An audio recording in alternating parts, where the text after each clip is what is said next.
మొన్న పాకిస్తాన్ తాలిబాన్ మధ్య ఒక భీకర యుద్ధము అని చెప్పి ఒక వీడియోలో మాట్లాడాం. సో ఇవాళ వార్తలు ఏమిటి అంటే 16,000 మంది తాలిబాన్ సైనికులు. సో ప్రస్తుతం వీళ్ళని తీవ్రవాదులు అనకూడదండి, ఎందుకంటే రష్యా వాళ్ళు వాళ్ళ పార్లమెంటులో తాలిబాన్ ఒక టెర్రరిస్ట్ ఆర్గనైజేషన్ కాదు అని చెప్పారు. అలాగే భారత్ వైపు చూశారనుకోండి, ముల్లా ఒమర్ అంటారు, అంటే తాలిబాన్ యొక్క స్థాపకుడు. ఇతని కుమారుడిని మనము కలిసాం. సో కలిసి ఆఫ్ఘనిస్తాన్ యొక్క స్థితిగతులు మాట్లాడాం. అంటే మనము కూడా తాలిబాన్ని ఒక తీవ్రవాద సంస్థగా గుర్తించడం లేదు. సో ఇది వార్త. సో ఇప్పుడు ఈ సైనికులు నేరుగా పాక్తికా ప్రావిన్స్ అని అంటారండి. అంటే ఆఫ్ఘనిస్తాన్ పాకిస్తాన్ సరిహద్దుల్లో ఉండే ఒక రాష్ట్రం. ఇక్కడికి వెళ్ళారు. చేతుల్లో అంటారా అమెరికా వాడి ఆయుధాలు. సో అమెరికా వాడు విడిచిపెట్టిన ఆయుధాలను రివర్స్ ఇంజనీరింగ్ చేశారు, అలాగే రిపేర్లు చేశారు, మెయింటెనెన్స్ చేశారు. ఇప్పుడు ఆ వాహనాలలో ఆ ఆయుధాలతో పాకిస్తాన్ని ఎదిరించడానికి ఈ సైన్యము 16,000 మంది నేరుగా ఖైబర్ పాఖ్తూన్ఖ్వా అనబడే ఈ ప్రాంతానికి, సో ఇక్కడే ఈ రాష్ట్రం ఉంది, అక్కడికి వెళ్ళారు. సో వెళ్ళిన వాళ్ళు ఏంటంటే, మీకు వాళ్ళ డిఫెన్స్ మంత్రి పాకిస్తాన్ చేసిన ఎయిర్ స్ట్రైక్స్ ఒక బార్బారిక్ యాక్ట్, అంటే మానవత్వమే లేని ఒక పని వీళ్ళు చేశారు. ఇప్పుడు పాకిస్తాన్ అడిగేమో అనుకోండి, మీ తాలిబాన్ వాళ్ళ వల్ల మా పాకిస్తాన్లో ఎన్నెన్ని దాడులు, సో దీనిని ఆపాలి అంటే ఖచ్చితంగా మేము మీ మీద ఎయిర్ స్ట్రైక్స్ చెయ్యాలి కదా అని పాకిస్తాన్ మాట్లాడుతుంది. ఇక్కడ ఒక విచిత్రమైన వాదనండి.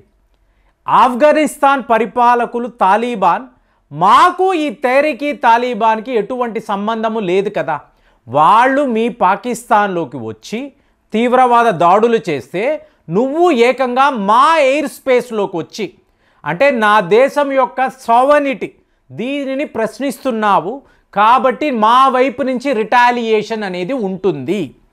ఇప్పుడు పాకిస్తాన్ ఎయిర్ స్ట్రైక్స్ ఎందుకు జరిగాయండి? తెహ్రీక్ తాలిబాన్ పాకిస్తాన్, సో వీళ్ళ తీవ్రవాద కార్యకలాపాలను ఆపడానికి పాకిస్తాన్ వాళ్ళు నేరుగా ఆఫ్ఘనిస్తాన్ సరిహద్దుల్లోకి వచ్చి దాడులు చేశారు అని చెప్తున్నారు కదా. కానీ ఈ పాక్తికా అనబడే ప్రావిన్స్ చూసారా, ఇది ఆఫ్ఘనిస్తాన్ లోపల ఉంటుంది. అంటే ఇంకొక దేశం యొక్క ఎయిర్ స్పేస్ని మీరు వాడుతున్నారు అంటే అది వాళ్ళ రక్షణకు సంబంధించిన వ్యవహారం. సో ఇవాళ ఆఫ్ఘనిస్తాన్ ఇదే మాట్లాడుతుంది, నువ్వు మా ఎయిర్ స్పేస్లోకి వచ్చి తాలిబాన్ అని చెప్పి దాడులు చేశావు. అక్కడ ఎంతమంది తాలిబాన్ తీవ్రవాదులు ఉన్నారు? చనిపోయిన వాళ్ళందరూ కూడా 46 మంది చనిపోయారు. ఇందులో మహిళలు పిల్లలే కదా ఉన్నారు. ఒక తాలిబాన్ పోరాటదారి, ఒక తాలిబాన్ తీవ్రవాది ఉన్నాడా? మరి ఇలాంటిది నువ్వు నా దేశంలోకి వచ్చి ఇలా బాంబులు వేసి మా పౌరులను హతము చేస్తే మేము చూస్తూ ఊరుకుంటామా? కాబట్టి పాకిస్తాన్కి బుద్ధి చెప్పే టైం వచ్చింది.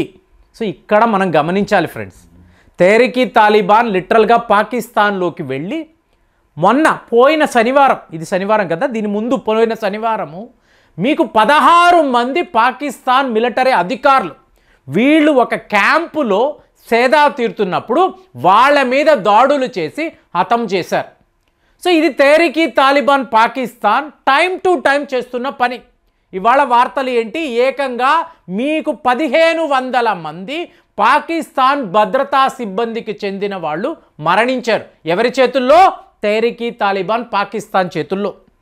సో ఇక్కడ ఇలా అయిపోయిందా అంటే 500 మంది పాకిస్తాన్ సైనికులు. సో ఇదే నేను మాట్లాడాను, నువ్వు నేరుగా వస్తావు, ఎయిర్ స్ట్రైక్స్ అంటావు, బాంబులు వేస్తావు, తిరిగి వెళ్ళిపోతావు. ఇప్పుడు తాలిబాన్ వాళ్ళు తుపాకులు పట్టుకొని నీ మీదకి వచ్చినప్పుడు పాకిస్తాన్ ఆర్మీ కదా బలైపోతుంది, వాళ్ళ మీద కదా దాడులు. 1,500 మంది మీ సైనికులు మరణించారు అంటే ఇది ఎంత పెద్ద వార్త. సో ఒకవైపు ఇలా ఉన్నప్పుడు ఇవాళ ఆఫ్ఘనిస్తాన్ సైనికులు, వీళ్ళు తెహ్రీక్ తాలిబాన్ వాళ్ళు కాదండి, ఆఫ్ఘనిస్తాన్ సైనికులు వీళ్ళు సరిహద్దుల్లోకి వచ్చి పాకిస్తాన్ ఆర్మీని టార్గెట్ చేయబోతున్నారు. అంటే తప్పుల మీద తప్పులు పాకిస్తాన్ ఎలా చేస్తుందో మీరు గమనించాలి. సో ఇక్కడ ఇది అయిపోయిందా అంటే బలూచిస్తాన్ వైపు ఏమవుతుంది, బలూచ్ లిబరేషన్ ఆర్మీ వాళ్ళు పాకిస్తాన్ సైనికులను టార్గెట్ చేస్తున్నారు. ఇక అమెరికా వాళ్ళు ఏం మాట్లాడుతున్నారు, నువ్వు లాంగ్ రేంజ్ మిసైల్స్ తయారు చేస్తున్నావు కాబట్టి నీ మీద మేము శాంక్షన్స్ విధిస్తున్నాము అని అమెరికా వాళ్ళు. చూడండి, అన్ని వైపులా కూడా ప్రతి కార్నర్ నుంచి కూడా పాకిస్తాన్ మీద ఎలాంటి ఒత్తిడి అంటే ఇవాళ ఇజ్రాయెల్ వాళ్ళు పాకిస్తాన్కి ఎలా బుద్ధి చెప్పాలి, ఎందుకు ఈ మిసైల్ అంతా మేము ఇజ్రాయెల్ మీద వాడబోతున్నామని చెప్పి తెలుసో తెలియకో వీళ్ళు ఓపెన్ అప్ అయిపోయారు. సో ఇప్పుడు ఇజ్రాయెల్ అంటే వాళ్ళు మామూలుగా ఉండరు కదా. ఆల్రెడీ నేను మాట్లాడాను, అమెరికాకి ఏమైనా కూడా పర్వాలేదు, ఇజ్రాయెల్కి ఏమైనా అయితే మాత్రము అమెరికా పాకిస్తాన్ని విడిచిపెట్టదు. పాకిస్తాన్ అంటేనే అమెరికా యొక్క విశ్వాసమైన కుక్క. సో వాళ్ళ యజమాని.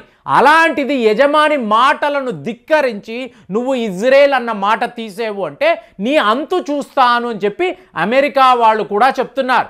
సో ఇలాగ మీరు చూసారు అనుకోండి, ఇవాళ ఆఫ్ఘనిస్తాన్ నుంచి బయలుదేరిన కాబూల్ అనండి, కాందహార్ అనండి, అలాగే హెరియత్ అనండి, ఇక్కడ నుంచి మీకు కుప్పలు తెప్పలుగా ఆఫ్ఘనిస్తాన్ సైనికులు పాకిస్తాన్ ఆర్మీపై యుద్ధము చేయడానికి వీళ్ళు బయలుదేరారు. సో వీళ్ళ వెనక హెలికాప్టర్లు ఉన్నాయి, యుద్ధ వాహనాలు ఉన్నాయి, ప్రపంచమంతా బిత్తరపై చూస్తుంది. ఎందుకు? ఇవన్నీ కూడా అమెరికా వాడు విడిచిపెట్టి వెళ్ళిపోయిన ఆయుధాలు. సో అమెరికా వాళ్ళని అడిగారు, జో బైడెన్ గారిని అడిగారు, ఏమండి ఇన్ని వేల కోట్ల రూపాయలు విలువ చేసే ఆయుధాలను ఇలా ఎలా వదిలేశారంటే అవన్నీ కూడా కంప్యూటరైజ్డ్ అండి, కోడింగ్ ఉంటుంది, ఎవరు వాటిని ఓపెన్ చెయ్యలేరు, చేసి వాటిని వాడలేరు, కాబట్టే ధైర్యంగా విడిచిపెట్టాము, మా సైనికులు అక్కడి నుంచి తప్పించుకుంటే పారిపోతే చాలు అని మేము వచ్చేసాము అన్నారు. మరి ఇవన్నీ మీకు ఎలాగా? ఆఫ్ఘనిస్తాన్లో ఉండే తాలిబాన్ వాళ్ళు ఈ హెలికాప్టర్ని ఎలా ఆపరేట్ చేస్తున్నారు, ఈ వాహనాలను ఎలా వాళ్ళు నడుపుతున్నారు, ఈ ఆయుధాలను ఎలాగా అంటే కోడింగ్ అన్నాడు కదా, ఆ కోడింగ్ ఏమైపోయింది, ఆ సిస్టమ్స్ ఏమైపోయాయి, వీటిని అంతా కూడా ఇవాళ మీకు ఆఫ్ఘనిస్తాన్ యొక్క సైనికులు వాడుతున్నారు. మళ్ళీ వీళ్ళు తమ ప్రాక్సీస్ అందరికీ కూడా మీకు విచ్చలవిడిగా డిస్ట్రిబ్యూట్ చేస్తున్నారు. ఇందులో బలూచి లిబరేషన్ ఆర్మీ కూడా ఉంది. మరి ఇలాంటి పరిస్థితుల్లో పాకిస్తాన్ని వీళ్ళు టోటల్గా చుట్టుముడుతున్నారు కదా, వీడు ఇప్పుడు ఏం చెయ్యగలడు? జోక్ ఏంటంటే వీడిని వీడు కాపాడుకోవడం ఎలాగో తెలియదు. వీడు బంగ్లాదేశ్ దాకా వెళ్ళి నీ సైన్యానికి నేను ట్రైనింగ్ ఇస్తాను. మరి ఇంకొక వైపు మీరు చూశారు అనుకోండి, బలూచిస్తాన్ ఇరాన్ కలిసి పాకిస్తాన్ని ఎలా కొట్టాలి అని చెప్పి వాళ్ళు ఒక ప్లానింగ్లో ఉన్నారు. అంటే అన్ని వైపులా కూడా ఆర్థికంగా మీకు పతనమైపోయాడు.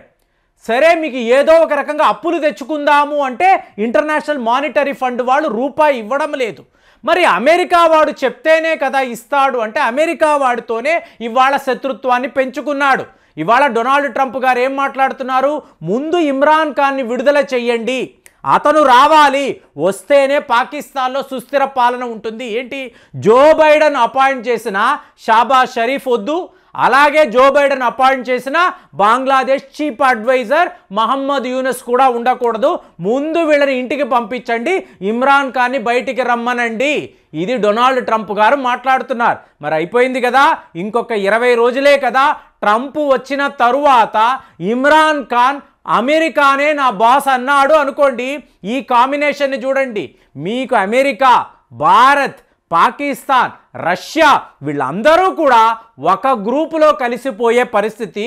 ఒక్కసారి అమెరికాలో ఈ పవర్ మారింది అంటే మీకు పాకిస్తాన్ యొక్క టోటల్ పొలిటికల్ సిస్టమే మారిపోతుంది.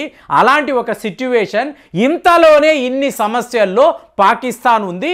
2025లో మీకు అతిపెద్ద యుద్ధము ఏమిటి అంటే పాకిస్తాన్ ఆఫ్ఘనిస్తాన్ మధ్య ఉంటుందని ఇవాళ యుద్ధ నిపుణులు చెప్తున్నారు.